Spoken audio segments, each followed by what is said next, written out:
Hi guys. நான் ரொம்ப நாளாக இந்த யூடியூப் வீடியோ ஸ்டார்ட் பண்ணணுன்றது யோசிச்சுட்டே இருந்தேன். பட் சரி, ஓகே அப்படின்ட்டு ஸ்கிப் பண்ணிட்டே இருந்தேன்.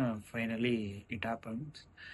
So thank you if you are வாட்சிங் திஸ். நான் வந்து இந்த மாதிரி இதுக்கப்புறம் த்ரூ அவுட்டாக ரிவ்யூ, இந்த மாதிரி சினிமா ரிவ்யூ எல்லாமே போட போகிறேன். சினிமா சம்மந்தப்பட்ட எல்லாமே நான் இனிமேல் பேச போகிறேன். ஸோ ஐ ஹோப் நீங்கள் எல்லோரும் என்னை சப்போர்ட் பண்ணுவீங்கன்ட்டு. ஓகே, நம்ம படத்துக்கு போயிடுவோம்.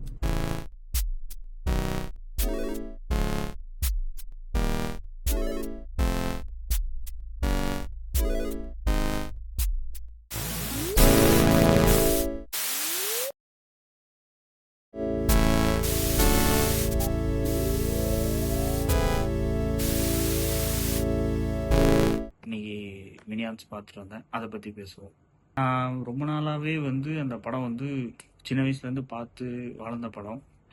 நான் என்னோட இதில் இருந்து இப்போது என் அக்கா பையன் வரைக்கும் எல்லாருக்குமே அந்த படத்துக்கு ஃபேன்ஸ் இருக்காங்க. மினியான்ஸுக்கு எப்பவுமே ஃபேன்ஸ் இருக்கும். இப்போது ஒரு இன்வின்சிபிள் பார்க்காதவங்க கூட மினியான்ஸை பற்றி தெரிஞ்சிருப்பாங்க. நீங்கள் எல்லா இடத்துலையுமே மினியான்ஸோட எல்லா வகையான அந்த ஒரு இதுவுமே பார்க்கலாம். ஒரு மெர்ச்சன்டைஸ் எல்லாமே பார்க்கலாம். ஸோ அந்த மாதிரி அதுக்கு ஒரு தனி ஃபேன் பேஸே இருக்குது. ஸோ எந்த ஒரு எக்ஸ்பெக்டேஷன் இல்லாமல் தான் போனேன். ஐ நோ இது ஒரு மிஸ்டர் பீன் மாதிரியும் இல்லை ஒரு சார்லி சாப்ளின் இது மாதிரியும் தான் இருக்கும்ன்றது எனக்கு நல்லாவே தெரியும். ஸோ எந்த ஒரு எக்ஸ்பெக்டேஷன் இல்லாமல் போய் அந்த படம் என்னை பயங்கரமாக சந்தோஷப்படுத்துச்சு. சிம்பிள் கதை ஒன்றுமே இருக்காது. ஸ்க்ரீன் பிளேவாக நிறைய எழுதியிருப்பாங்க. நீங்கள் வந்து ஒரு உதாரணத்துக்கு சொல்லணும்னா, இப்போ நீங்கள் ஒரு கிரேசி மோகன், ஒரு கமல்ஹாசனாக இருக்கட்டும், இல்லை ஒரு மிஸ்டர் பீனாக இருக்கட்டும், அதில் ஒன்றுமே இருக்காது. மிஸ்டர் பீன் பொறுத்த வரைக்கும் ஒரு சயின்ஸ் எக்ஸிபிஷன் போவார். அதில் என்ன அந்த மாதிரி தான் இந்த படம் மொத்தமாகவே. இந்த படம்னு இல்லை, எல்லா மினியான்ஸுமே அப்படி தான் இருக்கும். மினியான்ஸ் 2 பார்ட்டுமே அப்படி தான், இதுவுமே அப்படி தான். இது வந்து ரொம்ப ஜாலி.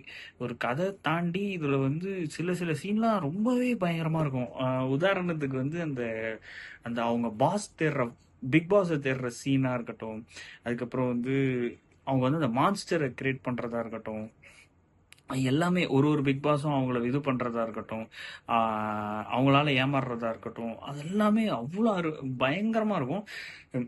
நீங்கள் தேட்டரில் பார்க்கும்போது, நான் தேட்டரில் என்ன மாதிரி ஆளுங்களே வந்து அவ்வளோ பேர் வந்து லிட்ரலாக என்ஜாய் பண்ணிட்டு அவ்வளோ ஜாலியாக அதை வந்து அவ்வளோ பயங்கரமாக கொண்டாடிட்டு இருந்தாங்க. ஸோ குழந்தைகள்லேருந்து பெரியவங்க வரைக்கும் எல்லாருமே அவ்வளோ அழகாக கொண்டாடினாங்க.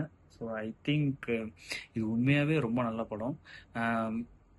இது எல்லாருக்குமே செட் ஆகுமா அப்படின்றது வந்து பேஸ்ட் ஆன் பீப்புள் தான்.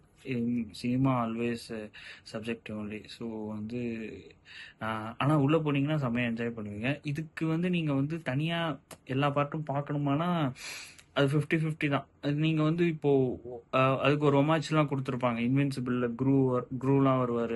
போஸ்ட் கிரெடிட் சீன் யாரும் மறக்காதீங்க, அது மிஸ் பண்ணிடாதீங்க. அது ரொம்ப பயங்கரமாக இருக்கும்.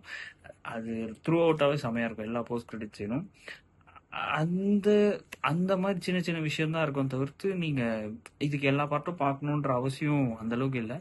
ஸ்டாண்டர்லோனாகவே சூப்பராக இருக்கும். நீங்கள் இதை ஓடிடியில் பார்த்தாலும் சரி, தேட்டரில் பார்த்தாலும் சரி, பார்த்துட்டு படம் எப்படி இருக்குன்னு சொல்லுங்கள். ப்ளஸ் எனக்கு வந்து இந்த வீடியோவும் சப்போர்ட் பண்ணுங்கள். உங்களுக்கு பிடிச்சிருந்தா இதை ஃபாலோ பண்ணுங்கள். நான் பார்க்குற எல்லா படமும் எப்போவுமே இனிமேல் நான் ரிவ்யூ போட்டுகிட்டே தான் இருப்பேன். அதே மாதிரி இது முடிஞ்ச அளவுக்கு சப்போர்ட் பண்ணுங்கள். பார்ப்போம். இனிமேல் அடிக்கடி வீடியோ வரும். லைக் பண்ணுங்கள், ஷேர் பண்ணுங்கள், சப்ஸ்கிரைப் பண்ணுங்கள்.